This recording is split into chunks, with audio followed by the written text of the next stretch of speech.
the Holy Gospel according to St. Matthew, the 10th chapter. Glory to you, O Lord.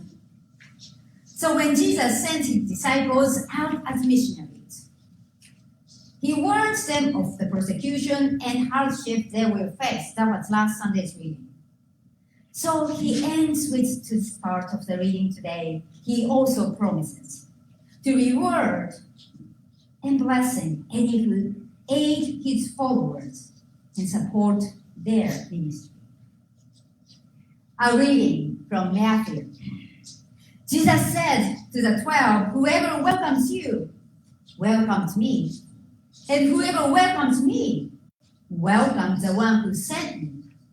Whoever welcomes a prophet in the name of the prophet will receive a prophet's reward. And whoever welcomes a righteous person in the name of a righteous person will receive the reward of the righteous. And whoever gives even a cup of cold water to one of these little ones in the name of a disciple, truly I tell you, none of these will lose their reward. The gospel of the Lord. Praise to you, O Christ. Friends, you all may be seated.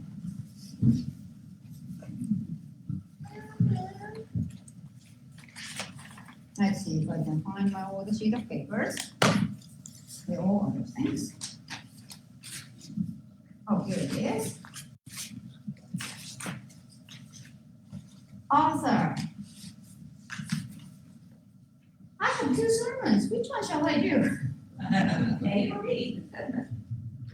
It's really not a joke, right? So that after I come back from that watermelon festival luncheon at Frank and Becky's, I type up my sermon and say like, oh yeah, that would be something good. And this morning, I was reading through the reading for the today, and you know, I hate this, but something pops up. Then I wrote by hand, and I was like, well, I didn't have time to type up this one, but I was like, I think this is the one God is telling me to share this morning. So I'll go with my handwritten note, and also have to figure out how that goes. It's like a puzzle. My mind is really the puzzle, like go like this and go move around this. That's how that works. So we'll try. But when I read this short passage after the long reading for the whole month, with just 3 verses, when Jesus said to his disciples and telling them, you know, when you are on the road, somebody will give you a cup of cold water. And I goes like, gee, that sounds really good. Especially, you know, I was watching the news this morning, they're telling 97, 97, 96, 98, maybe 100. The temperatures are sweltering. It's so, and it's like no mercy to us.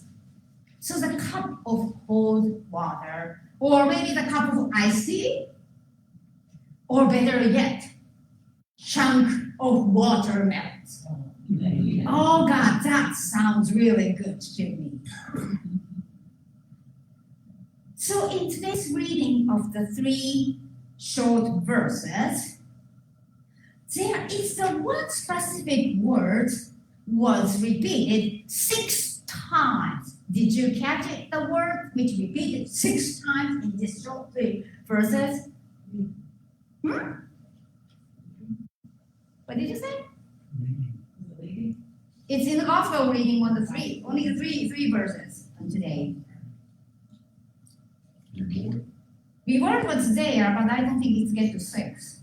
Or maybe they did. Welcome. Welcome! Yes, that's it! Thank you! Thank you, God's Spirit. It's not you, but the Spirit who's speaking. Thank you. Welcome. 6 times in these short passages, which tells something to me that it's important. the welcome means. But the question is, so welcoming who? Whom are you welcoming? Are you welcoming somebody? And he goes like, yeah, I know you welcome some new animals in your house. But I have to make a confession. In this morning, their new cat named BC, and the BC comes with a little kitten named BC too. That's what the Bettina said. That's BC too. They are early risers. When I opened the door after I fed my own cat and let the cat out, and next thing I hear is my cat hissing at something, and I look at the door. Here comes BC on our doorstep in the parsonage, and the kitten following and asking for the early breakfast. And this is my confession. I close the door and shout with my foot to go home. Tell them to go home. Your home is the next door. I was not really welcoming this morning. Sorry, God. I try my best the next time. But welcoming is important. Welcoming. Whom are we welcoming? So some of you were here last week, and remember I wasn't here. And Linda gave the nice sermon which everyone loved. Thank you, Linda. You can take a break this week, and thank you, Yas. So last weekend, I was at the Redeemer Lutheran Church in Newberry for South Carolina Welcome Convention. It was Friday and Saturday, but I was just totally learned from the last 2 years lesson. It gets so exhausted. I have no energy to do anything after that one's done. I mean, it's really nicely put, but if you go to the meeting, you know they're trying to make that meeting, the business, fit in very short time. Oh, thank you. Short time, so that it's kind of get hectic in many ways. Sharon goes like, needed a nap afterwards situation. But on Friday, I went to the workshop. That's the best part. I always love the workshop when they're offered. So I went to the workshop on Friday, who was offered by the Crowley Archive, which is the archive that gathers historical information, not just only South Carolina, but this region that we are belong to, like in North Carolina, Virginia, whatever the next to us in like the other side. So that they have this presentation, and Dr. Susan McCarver gave this the workshop presentation. This was very interesting. She talked about this history of the women in the church in like late 19th century to early 20th century. So in those days, the women's group was called like Women's Missionary Society. You can guess what it is. Like they are supporting the mission work of God, and especially at the time was the foreign missions. So the Women's Missionary Society was started first with the mission to India. There's the one Pastor Schultz showed up to the women's group, said, I'm interested in foreign mission. I want to go to India. Would you support me? So women trying to support this the pastor coming to them to ask for help. But there it's a very sad story happening here.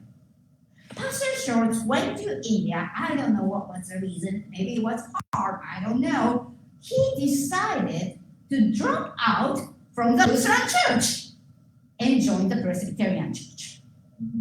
Yeah, whatever it is, whatever his reason is. But so the Women's Mission Society was helping and raising funds for this guy, and then he's gone. He's no longer with us. It was a disappointment. But around that time, here comes God does a very mysterious thing. Our synod in the area was come up was to decide to support the mission to Japan. So the women's group, as you can imagine, you are doing something once, it didn't work out well. Then you have like, well, it's a disappointing, and something else come up. The woman was on it. Woman said, we will support this Japan mission.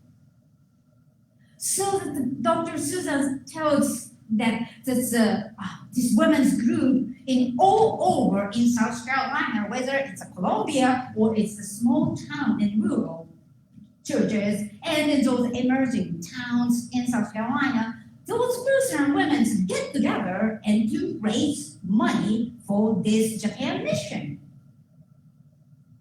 And as all you know, when women try to raise money, they do raise money. They are very, very, very creative to get that money. Some of the examples that the Dr. Susan shares was they did selling turkey dinners at state fair. And I don't know how many of you have lived in like the early 20th century in South Carolina. Grocery store was not really much in there. When you have turkey and if you want to make turkey dinners, you have to get the turkey and take the feathers off and do all those fun things before you can we can feed the people at the state fair and selling it. Women are also selling eggs. Dr. Susan said like the women rationalize. Sunday, it's a Sabbath day. It's a day of God. Whatever the chicken lays egg on Sunday should go to the mission. So they collected from the go out of the people and collecting those eggs and selling those eggs for this cause. They also sell lemonade. We need to tell Paul about that. They also sell lemonades. They make quilts, make the raffles. They organize the bazaars. All many different ways to raise all those money for Japan mission. So why am I talking about the Japan mission and those women's doing it? Because this is something hit me when I was sitting there. As a Japanese Lutheran, I met missionaries. I met missionaries back home. Because of the missionary who are clever and told me if I want to study English to come to her English Bible study. That's why I went to church. I always admire their courage to come and leave their family and friends across the ocean. But this is what I didn't realize was that it was not just individual. I'm seeing it in back home. There are a group of people in communities and churches behind that missionary who are supporting for that missionary to come to Japan and serve and share the love of Christ. It's not just the one individual. More people are coming with that person. In verse 40 of today's gospel reading, Jesus said, "Whoever welcomes you welcomes me. Whoever welcomes me welcomes the one who sent me." Welcoming in the time of Jesus meant not just the one person, the one individual, but also the community that person belongs. That's what I found in the commentary. It's not it's not just like one person, your grandfather's sister's grandchild or something. When they invite them to come, you are inviting not just the grandchild in your house, but also the family members you know are part of it, coming with it. May not be physically there, but you know them. That's the community behind it.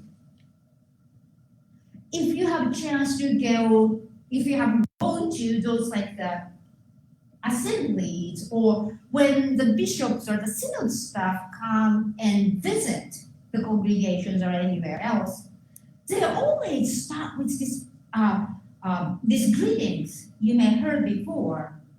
They always say, I am sending greetings from 139 congregation and worship communities in South Carolina.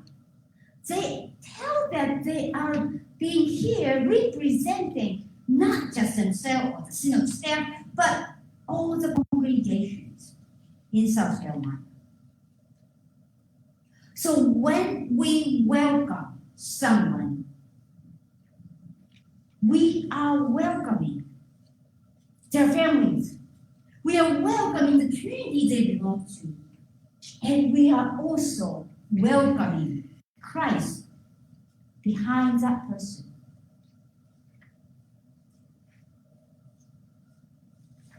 So how do we welcome?